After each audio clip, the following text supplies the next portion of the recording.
नमस्कार फ्रेंड्स, सुजाताच किचनमध्ये आपल्या सगळ्यांचं स्वागत आहे। आता दिवाळी चालू झालेली आहे, तर आपण बघणार आहोत आज एकदम खुसखुशीत आणि भरपूर लेयर असलेली शंकरपाळी अगदी सोप्या पद्धतीने। तर चला बघूया।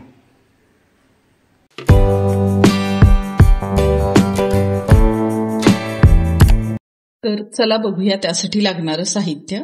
इथं मी ह्या मीडियम साईजच्या वाटीने 4 ते 4.5 वाटी मैदा घेतलेला आहे, 1/4 वाटी साखर घेतलेली आहे, 1 वाटी दूध घेतलेलं आहे आणि 1 वाटी तूप घेतलेलं आहे।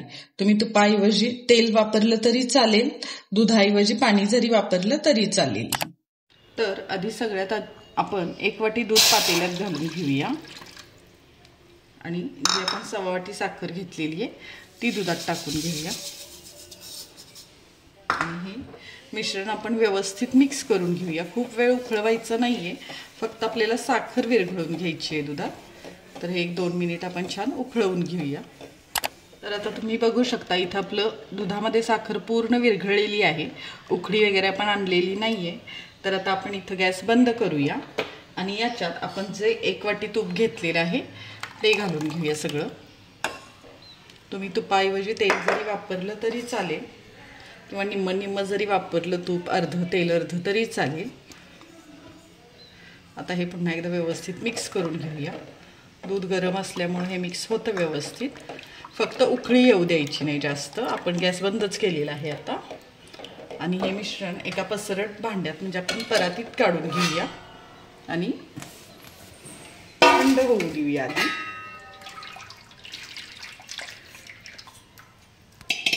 आता हे मिश्रण आपण एक 5 ते 10 मिनिटं व्यवस्थित कोमट करून घेऊया। खूप थंड नाही करायचं, कोमट म्हणजे आपल्या हाताला जेवढं सोसवेल एवढं गरम असलं पाहिजे फक्त। तर एक 5 मिनिटं हे असंच ठेवून देऊया आपण। तर आता आपलं हे मिश्रण दुधाचं वगैरे थोडंसं थंड झालेलं आहे, खूप थंड नाही, कोमट झालेलं आहे। त्याच्यात आपण एक चिमूटभर मीठ टाकून घेऊया, जास्त नाही, आणि हे पुन्हा एकदा व्यवस्थित मिक्स करूया।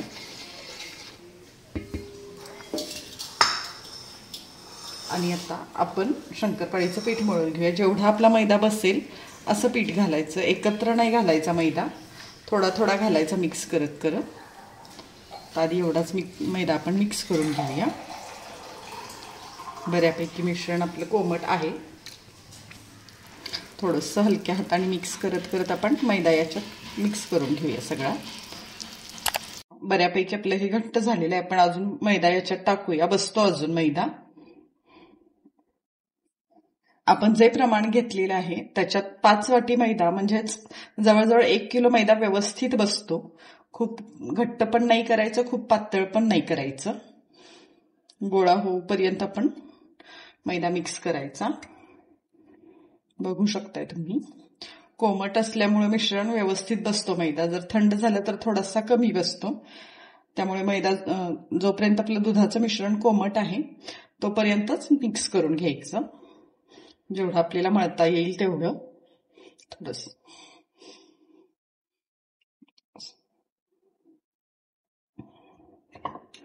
पाणी वगैरे वापरायचं नाही एक्स्ट्रा, जे आपण मिश्रण दुधाचं केलेलं आहे त्याच्यातच मैदा मळून घ्यायचा।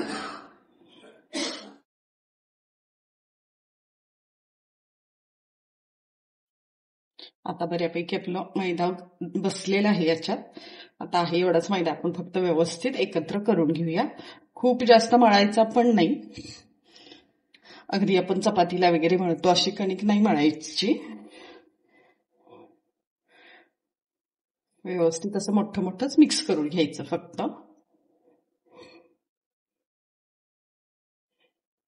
हे सगळं आपण एकत्र करून मिक्स करून एक 5 मिनिटं ठेवणार आहे, मगच आपण शंकरपाळ्या करायला घेणार आहे।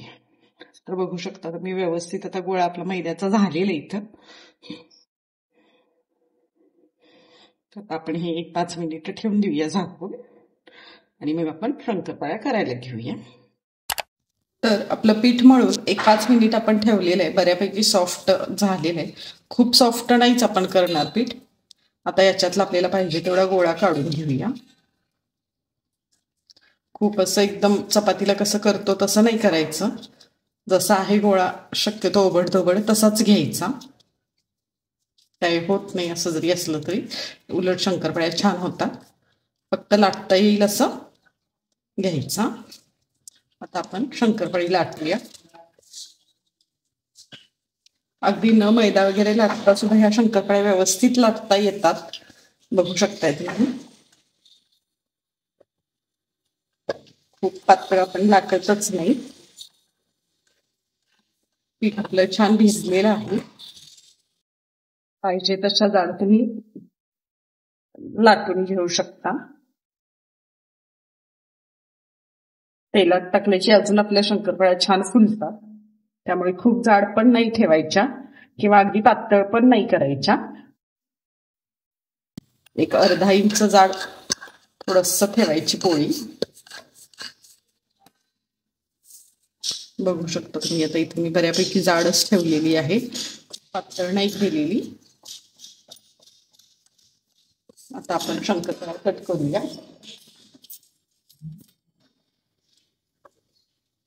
खूप मोठ्या मोठ्या नाही करायच्या, छोट्या छोट्या करायच्या. तेलात टाकले की पुन्हा त्या फुगतातच. शंकरपाळी हा दिवाळीतला सगळ्यात सोपा पदार्थ आहे फराळातला. एकतर बिघडत नाही आणि पटकन होतो आणि खायलाही तेवढाच मस्त लागतो. आपण हे व्यवस्थित कट करून घेऊया.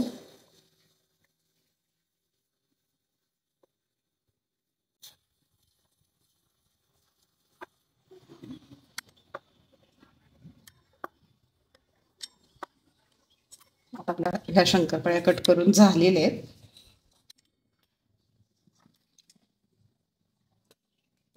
आपण या तळून घेऊया. तर आता इथं मी कढईत तेल गरम करायला ठेवलेलं आहे. बघू शकताय तुम्ही.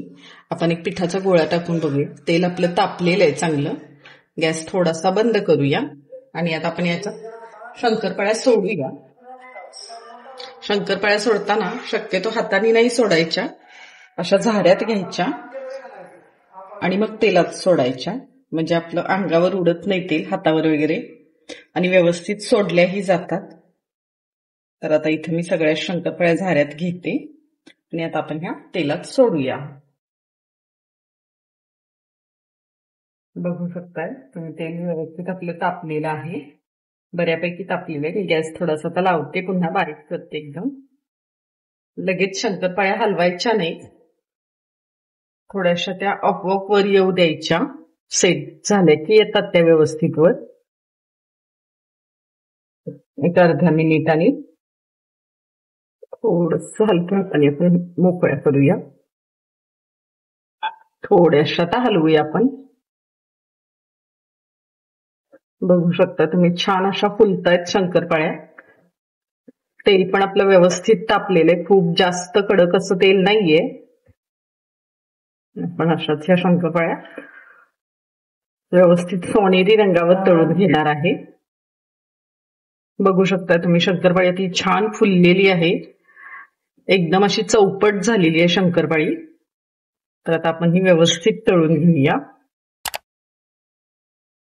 तर आता बघू शकता तुम्ही, आपल्या शंकरपाळ्या मस्त अशा सोनेरी तळलेल्या आहेत. इथं तेल पूर्ण शांत झालेलं आहे, मीडियम गॅसवर व्यवस्थित तळून घेतलेले आहेत आपण. तर आता हे आपण शंकरपाळ्या काढून घेऊया. बघू शकता शंकरपाळीचा आकार आपण कट केले तेव्हा केवढे लहान होते, आता छान फुललेले आहेत मस्त एकदम, आणि लेअर पण खूप छान दिसत आहेत. आपण ह्या शंकरपाळ्या काढून घेऊया आणि बाकीच्या आपण शंकरपाळ्या पण अशाच प्रकारे करून घेऊया सगळ्या. एवढ्या साहित्यात बरोबर 1 किलोच्या शंकरपाळ्या होतात.